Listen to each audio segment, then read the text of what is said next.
Hello gamers, Agafor here with a guide to the AUG in DayZ 0.51, otherwise known as a Steyr AUG. This futuristic looking assault rifle, believe it or not, was designed around 50 years ago by a guy named Steyr. The AUG part in this weapon's name is an acronym which translates as Universal Army Rifle.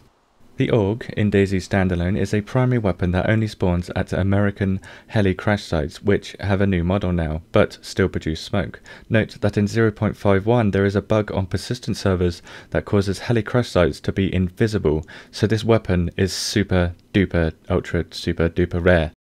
Another thing I noticed with the AUG is that it only spawns as damaged or badly damaged. This means that the developers have found a way to manipulate the exact quality level of items before they even spawn. Manipulations like this will improve the realism of DayZ items and, in this case, turns the weapon cleaning kit into a useful item instead of a 10-month-old paperweight. Anyway, the AUG takes 5.56 rounds like the M4A1 and can be chambered. It also uses the exact same magazines as the M4A1, which can also only be found at American helicopter crash sites. The 5.56 rounds, however, can be found in ammo boxes throughout military locations. Unlike the M4A1, the AUG comes as standard with its own scope and has absolutely no attachments. It can also not be spray painted black or green, but like the M4A1, it can fit inside a tent. Here is a reload animation.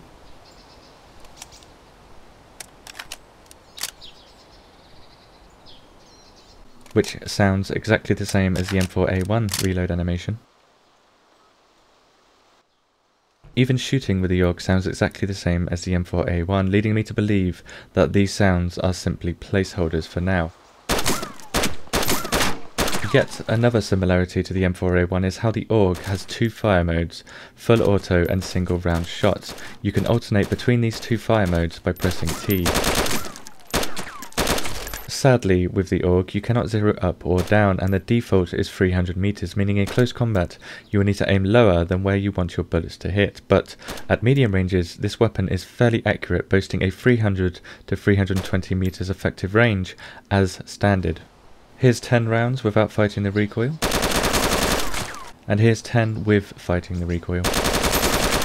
So the recoil on the AUG is fairly easy to control like the M4A1, but to my surprise, the AUG shoots 2 more rounds per second compared to the M4A1's 8 rounds per second. As for damage, the 5.56 round one-shot civilian zombies requires 2 shots to kill military zombies and requires 2 shots to kill poor little defenseless piggies. On a player with 3 pieces of chest protection, the 5.56 round one-shots in the upper chest, so the weapons that use these rounds, the M4A1, AK-101 and now AUG, are pretty damn deadly against players. As a conclusion, because the AUG comes as standard with its scope and fires more rounds per second, it's a better weapon to pick up over the M4A1. However, as soon as you find the ACOG and MP parts for the M4A1, the M4A1 is a better choice over the AUG. Because of this and the fact that you can't zero up or down with the AUG, I only see the AUG being picked up while a player is searching for the M4A1 and optimal parts. What makes the AUG more disappointing is how the AKM is better than the AUG, yet the AKM is much easier to find. However, the most disappointing part for me is how absolutely fantastic the modelling on the AUG is. It's so good that for looks alone, I believe that players will drop guns to pick this gun up, even if it doesn't make logical sense, for the simple novelty that the AUG boasts so well. As for me, I really want to love this weapon, but my brain just tells me otherwise. I'd like to say a special thank you to Azotto for supplying us with the AUG and sacrificing himself for science to test a 5.56 round in 0.51. Thank you very much, Azotto. Thank you for watching. I personally won't be hunting down the AUG yet, and I will see you in the next video. The Reddit Rescue Force are on hand to help you survive longer in DayZ. Visit their subreddit for more information.